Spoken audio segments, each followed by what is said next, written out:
هر سال شش کانینا دوی ارمن زاخو دیگل ارمن جیهان جشن جایبون حضرت مسیح ساخته کنو تراتیل خوین آینی با آزادی دیگران ارمن نزدیکی 106 سالان الباشر زاخود جینو جشن خوب خوشی و آزادی دیگران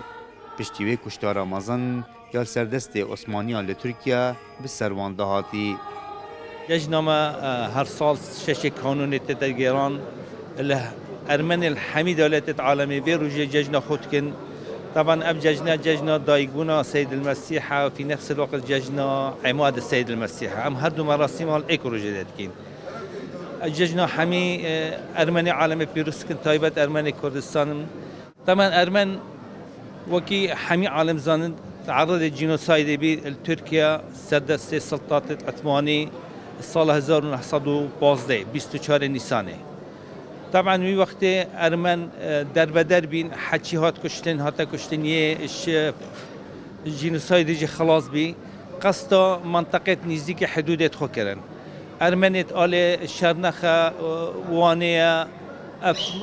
جزیره سیرتیه واندره همی هاتن قصد زاخو کرن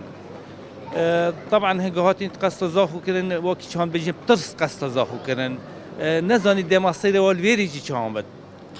بس هنگه هاتین دنگ ناقوس سح کرن ناقوس هنگه سح کرن قلت والله باش الحمد لله مسيحيت بيره هنا اف شعبه حش مسيحيات كن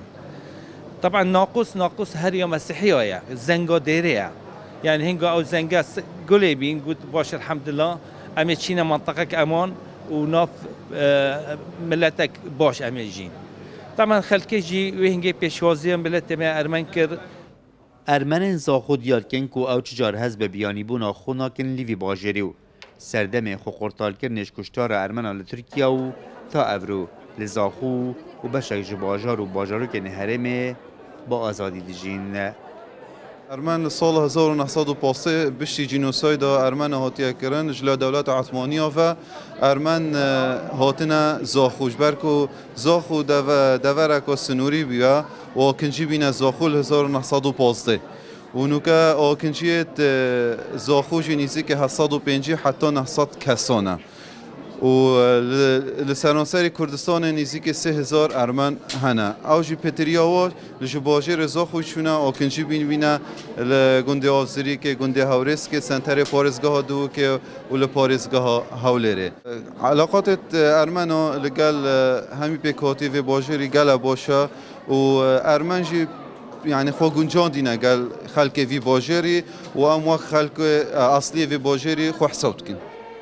پشتی هاتنا ارمنان جی ترکیه سرجم ایوان لزاخو اکنجی بینو لگل خلک زاخو و خلک رسن وی باجری سردر گلتات هتا کرنو سرجمری آوان گشت 3000 کسان کوپتری آوان لزاخو جینو بوین بشک جیانو کلتورو دیروکا وی باجری رعد عمر کرسات نیوز زاخو